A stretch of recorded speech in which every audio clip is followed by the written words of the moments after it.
My name is Tessa Monroe, I'm 29. And if you think you know how this ends, stay tuned. The night it happened, the sound wasn't thunder or traffic. It was my phone, a low electric buzz that sliced through the silence like a warning. I remember the smell of burnt coffee still hanging in the air, the mug cracked on the counter from earlier that morning. That's when I saw it. Dad, don't call or come over. We're done. Me, got it. 2 words. Dry, surgical. Like a scalpel cutting through the last thread that had been holding us together. For a moment I stared at the message, the blue light from my screen painting my face a ghostly color. The apartment felt too small for the weight of those words. My father, the man who once built me a treehouse out of spare wood and patience, was ending us over text. Why no? Why that way? The photograph above my desk caught my eye, the one of us at my college graduation. His arm around me, both of us smiling in that practiced way people do when they're pretending nothing's broken. The photo became the night's first symbol, still, smiling, deceitful. When my phone started ringing again, I didn't answer. By midnight it wouldn't stop. Missed calls. Messages piling up, each one more frantic than the last. Dad, Tess please. Dad, I didn't mean it like that. Dad, you need to listen to me. But I couldn't. Not yet. Because what he didn't know was that I'd already seen the bank alert earlier that day, the one showing my savings account mysteriously emptied. The same one my father's name was still authorized on. So I let the phone buzz and blink until it died. Somewhere between the silence and the static I realized something. Maybe "we're done" wasn't an ending. Maybe it was an opening, a door creaking toward the truth. And if there's one thing about doors, it's this. Once you open them, you can't always close them again. I didn't sleep. The phone lay on my nightstand, a black slab of guilt, silent now. Every few minutes the screen lit up again, not with his name but with a single word from the bank. Alert. By sunrise, the world had gone on pretending nothing had happened. Cars hummed outside, my neighbor's dog barked at a jogger, and somewhere a garbage truck clanged like punctuation on a night I'd rather forget. I made coffee I didn't drink.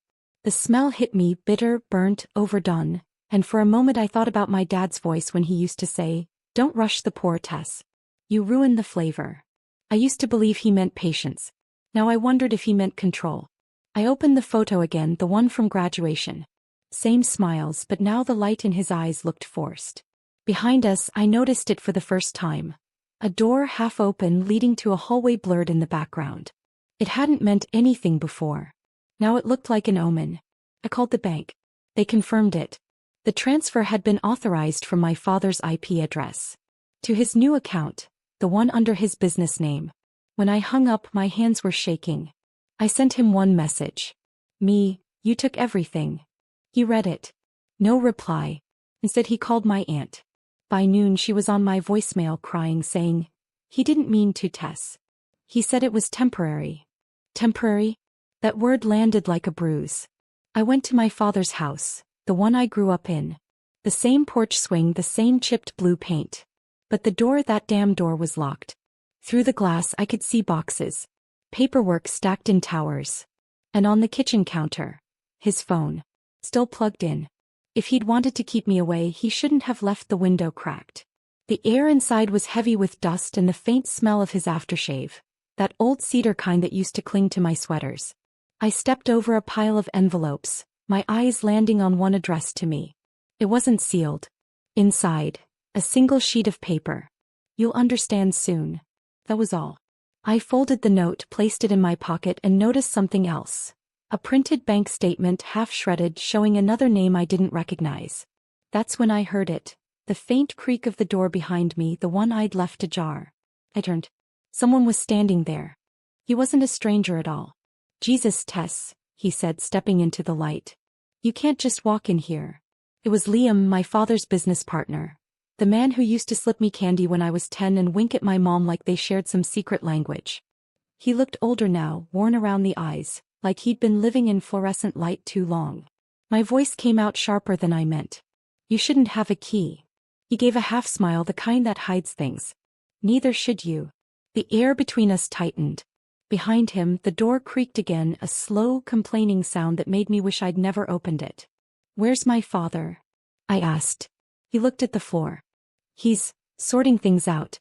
You shouldn't be here when he gets back. Sorting things out? I laughed. It came out hollow. He emptied my account, Liam. That's not sorting. That's theft. He didn't flinch.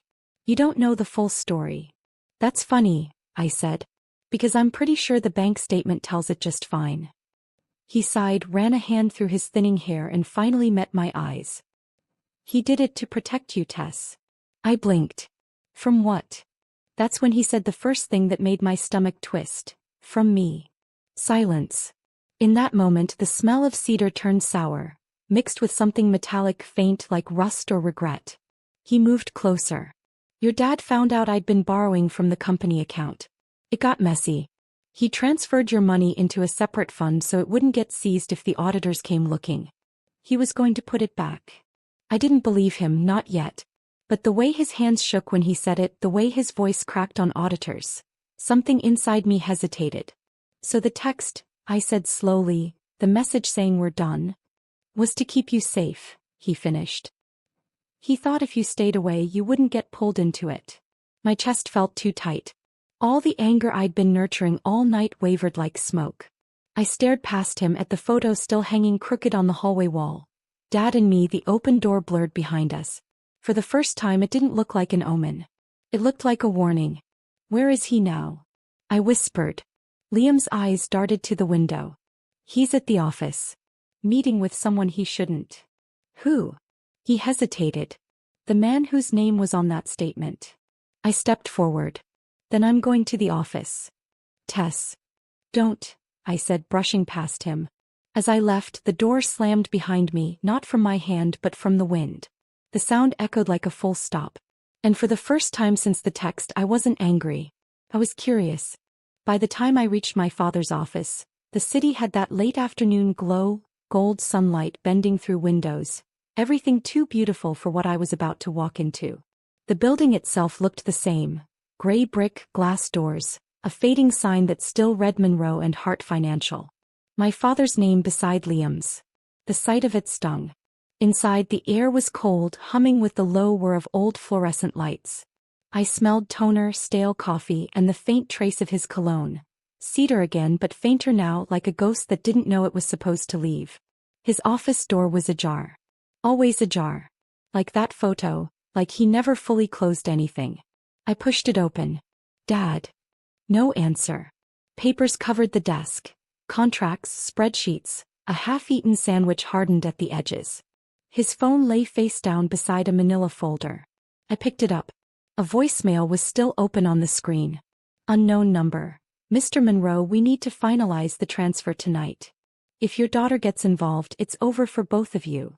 I felt the floor tilt beneath me. Jesus, I whispered. Behind me the glass door rattled. My father stepped in, older than I remembered, his shirt wrinkled, his eyes heavy. For a second he didn't see me. Dad. He froze. Tess?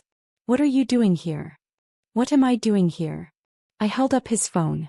You emptied my account. You texted me like I was some stranger. What's going on? He shut the door quietly, leaning against it like it might fall apart without him. I was trying to protect you. Everyone keeps saying that. My voice cracked. From what? He didn't answer right away. Instead he picked up the manila folder, placed it on the desk between us and opened it. Inside, legal documents stamped with words I didn't want to read. Federal investigation. Fraud inquiry. Liam Hart. Liam did this, he said softly. He used the business accounts to hide personal debts. I found out too late. The feds think I helped him. If they trace the money through your account, they'll think I was involved, I finished. He nodded, shame thick on his face. I sank into the chair opposite him, the photo from graduation flashing in my head. His arm around me, proud and certain. I didn't know this man, not really. Why didn't you just tell me? I thought I could fix it before you ever found out, he said. You deserved a clean version of me. There was that word again. Clean. As if love was a surface you could polish until it didn't hurt to look at. He looked at me, eyes glistening. You still have that photograph, don't you? I nodded. Good, he said. You might need it. Before I could ask why, the front door banged open. Voices filled the hall. Sharp, official, echoing off the walls. Federal agents. Don't move. Dad's face went pale. Stay quiet, he whispered. Whatever happens, let them believe you didn't know. I opened my mouth to speak, but then the door flew wide open. And that's when everything shattered. The office exploded with noise, boots pounding, voices sharp and clipped. My father's hands shot up instinctively, but his eyes found mine, steady and pleading. Sir, step back, one agent ordered, flashlight cutting through the dimness like judgment. Another voice barked, Tessa Monroe? You're coming with us. For a second I thought I'd misheard. Me. Ma'am, we have a warrant for questioning. Dad stepped forward. No, she didn't. They silenced him with a gesture, pressed him against the desk.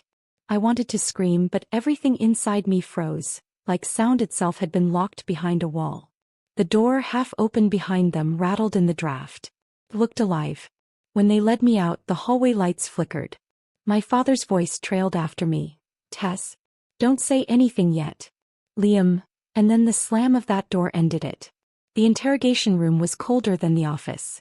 Concrete, metal chair, humming light overhead that buzzed like a wasp trapped in a jar.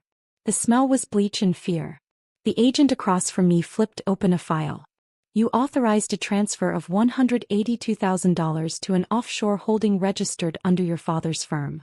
I stared. No. I didn't authorize anything. He slid a printout toward me. My signature stared back. Perfect, deliberate, identical. My mouth went dry. That's not mine. He studied me. You're saying this was forged? Yes, I whispered. By Liam Hart. He raised a brow. You're certain? I saw the documents. My father showed me before you came. The agent exchanged a glance with his partner. Interesting, he said. Because Mr. Hart turned himself in this morning. He says your father orchestrated everything, and that you knew. The room tilted. That's a lie. The agent leaned back, expression unreadable. Then tell us what isn't. I told them everything, the text, the photo, the door, the note. You'll understand soon. They listened without interrupting, their pens scratching quietly, like they were writing down the shape of my life. When it was over, one of them stood. We'll verify your story. How long will that take? He didn't answer. He just opened the door, that same kind of door, cold metal, half open, half truth, and motioned for me to wait in the hall. Hours passed. Or maybe minutes.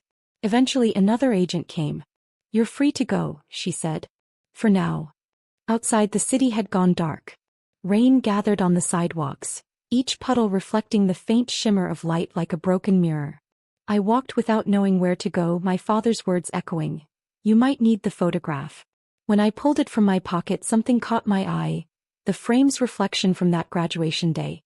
Behind the blur of the door, faint but clear now that I looked closer, was a shadow. A second figure. Not my father. Not me. And suddenly the photo wasn't just a memory. It was evidence. I sat on the edge of my bed that night, soaked from the rain, the photo trembling between my fingers. My hair clung to my cheeks and the smell of damp fabric filled the apartment. The city's hum outside felt distant, hollow, like the world had turned down its volume just for me. Under the lamp's light, I studied the photograph again. My father and me, smiling, a blur of sunshine behind us. And there, in the mirror of that open door, the faint outline of Liam Hart. Not a coincidence. Not anymore. I flipped the picture over. My father's handwriting curved across the back. Proof lives in the frame. I froze. He must have known. My mind started connecting pieces. The bank alerts, the note, the way he said you might need it. He'd hidden something in plain sight. But what? I grabbed a magnifying glass from my old jewelry kit and held it over the photo. The reflection wasn't just Liam. There was a desk behind him, and on it, a folder stamped with the same company seal as the fraud documents. Except this one had a different name. Hart Innovations LLC. Liam's personal company. The one he swore didn't exist. I took a shaky breath. The truth wasn't buried. It was printed in a photograph on my wall for years. That's when my phone buzzed. Unknown number. I almost ignored it, but something told me to answer. Hello. Pause. Then his voice, low, tired, familiar. Tess. Don't hang up. Dad. They're coming for me next. Liam cut a deal. Said I was the mastermind. Where are you? I can't tell you. But listen, that photo you kept. They'll destroy everything connected to the old office. You have to make it public before they seal the case. I swallowed hard. How? Send it to the journalist I used to work with. Rebecca Klein. She's clean. She'll know what to do. Dad, But the line went dead. The smell of burnt coffee suddenly filled my nose again. Ghost-like that morning had looped back to haunt me. I didn't sleep. Instead, I found Rebecca's email, attached the photo, and wrote one sentence. My father tried to protect me. This proves who he was protecting me from. I hesitated before hitting send. My fingers hovered over the key, my reflection caught faintly in the laptop screen. Small, trembling, determined. The message sent. Moments later, another notification pinged. A new voicemail. I pressed play and Liam's voice filled the room. You don't know what you've done, Tess. That photo was never supposed to surface. Take it down before you ruin him completely. His tone wasn't angry. It was scared. For the first time in days I smiled. Small, human, exhausted. The door to the story had shifted again. Once a warning, now an entrance. I turned off the lamp, the city lights cutting narrow streaks across the walls. My hand brushed the photo one last time before I whispered to the dark. I'm not the one who ruined him. And somewhere deep down I knew morning would change everything. By sunrise my inbox was on fire. Rebecca had replied at 3:12 a.m. Subject: I believe you. I verified the image. The metadata checks out. You just handed me the missing link the investigators never found. Stay safe, Tessa. This story is about to move fast. The words glowed against the screen, bright and unreal. For a second I just stared. The hum of my fridge, the tick of the clock, even my breath felt too loud for what was coming. By 7 a.m. the first headline hit. Whistleblower photo exposes Hart financial fraud scheme. My name wasn't in the article. My father's was and Liam's. A side-by-side of them smiling, one photo apart, now separated by the word indicted. I don't know what I expected to feel. Relief? Vindication? All I felt was stillness, like the world had paused to exhale. Then came the knock on my door. Not police. Not Dad. She was exactly how I'd imagined. Sharp, calm, the kind of woman who saw through noise. She stepped inside without ceremony, holding a printed copy of the article. You did the right thing, she said. I shook my head. I exposed my father. No. You revealed what he was trying to protect you from. Her eyes softened. He reached out to me months ago. Said if anything ever happened I'd hear from his daughter. You were his contingency plan, Tess. That word, contingency, hit me like a second heartbeat. I leaned against the counter, staring at the window where sunlight caught the edge of the photograph taped to the fridge. It looked different now, not like a warning, not like a memory. Like proof. Rebecca's phone buzzed. She glanced at it. They've arrested Liam Hart. It took a second to register. What about my dad? She hesitated. They're questioning him, but the evidence from the photo changed everything. The financial trail points to Hart's shell companies, not your father's. He might walk free. I sank into a chair, the smell of morning coffee, real this time, not burnt, curling around me. Will they know I sent it? I asked. She smiled faintly. You're anonymous. But you'll want to talk to him soon. Once he's cleared, he'll want to talk to you. I nodded, but I wasn't sure. What would I even say? That I forgave him for trying to save me in the worst way possible? That I hated how love could look like betrayal until you looked closer? The door behind Rebecca creaked as she left. That same familiar sound I'd heard in a dozen versions. I stared at it for a long time. That door, it had followed me from photograph to hallway to memory, was no longer a symbol of what closed. It had become what opens when the truth finally steps through. My phone buzzed again. A text from an unknown number. They cleared me. Come to the pier at sunset. Let's start over. That. I closed my eyes.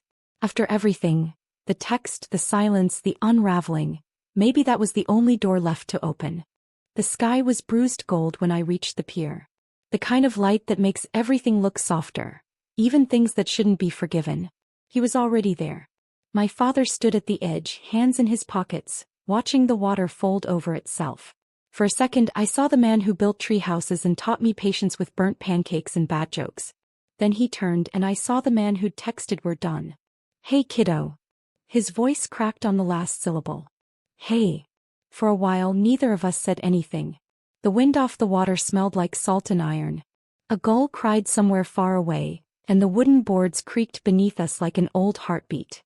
Finally I asked, "Why didn't you trust me enough to tell me?" He let out a breath.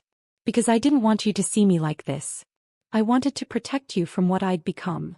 "You didn't have to be perfect," I said. "Just honest." He nodded, looking at his shoes. "I thought protecting meant hiding the truth. Turns out it just builds walls." A small silence stretched between us. The kind that isn't empty, just waiting to be filled with something truer. "I saw the photo," I said quietly. "You knew it would come to this, didn't you?" He smiled, not proud, not regretful, just tired.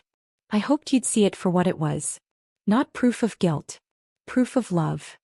The words hung there, trembling like the reflection of the sun on the water. I handed him the photograph. He didn't take it. "Keep it," he said. "It belongs to the one who saw clearly." We stood there as the light thinned, shadows stretching long across the pier. The door had followed us to the end of everything, from text to photo to house. And now, somehow, it lived here too, invisible but open between us. "Do you think they'll let you go?" I asked. "They already did," he said softly. "Thanks to you. I wanted to say so many things, that I wasn't sure I forgave him, that I loved him anyway, that sometimes justice feels like loss wearing a prettier face. But all that came out was, so what now?" He looked toward the horizon, the last light spilling over his shoulders. "Now we start over. Different doors. No locks." A breeze caught my hair and the smell of cedar drifted faintly through the air, not the heavy kind that lingered in memories but lighter, like a beginning. He turned to go, but before he left he said one last thing. "When I said we're done, I meant the lies. Not us." I didn't call after him. Didn't need to. Some endings don't echo, they just settle quietly like dust finding home. I watched him walk down the pier until he disappeared into the gold. Then I looked at the photograph one last time. The door in it wasn't just open anymore. It was glowing, a symbol reborn, not of leaving but of returning. I slipped it into my jacket and whispered to the wind, "We're done." And for the first time it meant peace.